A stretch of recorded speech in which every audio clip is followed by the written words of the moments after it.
So, I wasn't actually planning on doing this review because there aren't many episodes left of this season, and this episode has been, out for a couple of days already, so...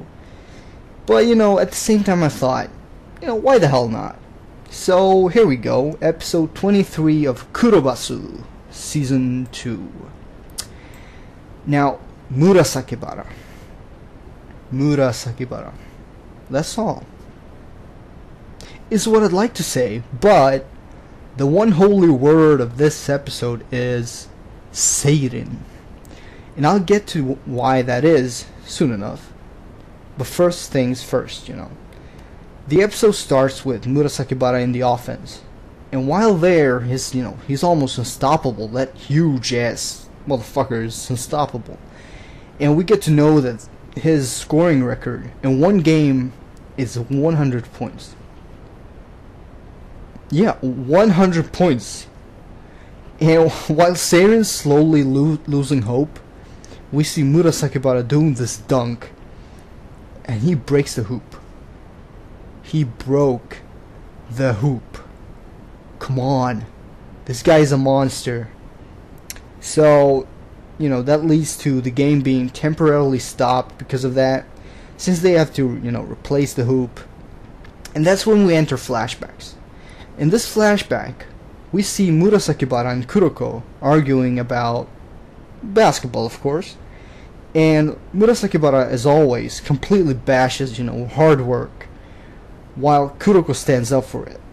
And because of their differences, both of them, have traveled different paths. Kuroko being forced to work hard and, improve his skills, while Murasakibara was good, just based on his talents. And that's pretty much the flashback. Once it ends, we see Kuroko marking Murasakibara, and he's causing him to commit a foul by making himself unnoticeable, which obviously gets Murasakibara pissed because, his temper is pretty low. And because of that, Seirin start getting their hopes up and they start scoring. Now, to the best parts of this episode, man. Full court, man-to-man defense. Need I say anything more? I mean, really. Seirin mark every single Yosen player, and they move around while doing so. And this formation was so OP, man. It was so OP. And this is also where, for me personally, this is where the animation picks up. This is where I was like feeling it, because earlier I wasn't feeling it. Then again, I'm not too picky, but it's always nice to have some cool animation. But yeah, that formation was almost the definition of teamwork. And I personally, I love teamwork when it comes to sports.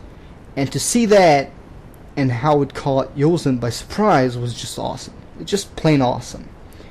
Now, on to the other good part. The third quarter ends. Seirin go back to the benches, and what do we see? We see Kiyoshi crying. And the face he did when Hyuga, first noticed that it was crying was hilarious. Oh man, but that scene, it gets more serious, and Kiyoshi finally feels and admits that he's not alone, and that he's glad being with Seirin, which pissed off the rest of the guys because they were like, no shit, like that's what we've been saying for a long time now. So we just see this really nice moment with the team teasing Kiyoshi and some nice music playing. Oh, the music. And it's just one of those great moments in this series, I love these moments. The feels, the feels are everywhere.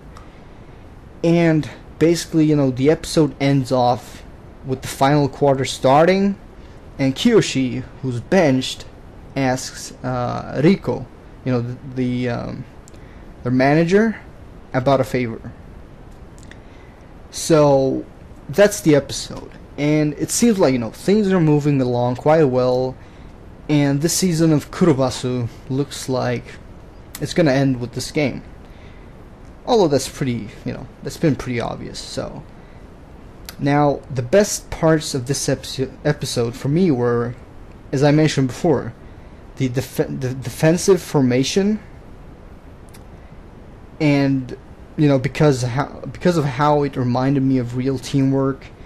And then the nice Kyoshi moment right before the end, you know, with the beautiful music playing. And overall, a really enjoyable episode. And damn, I just can't wait for that soundtrack to be released.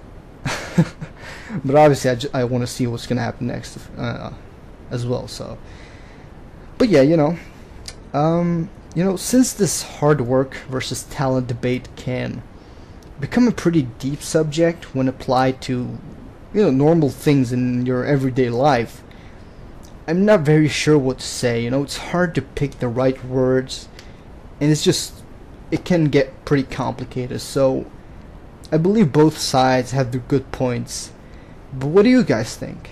And which parts of this episode were the most enjoyable for you? And that's about it for this video. Thanks for watching as always. Peace.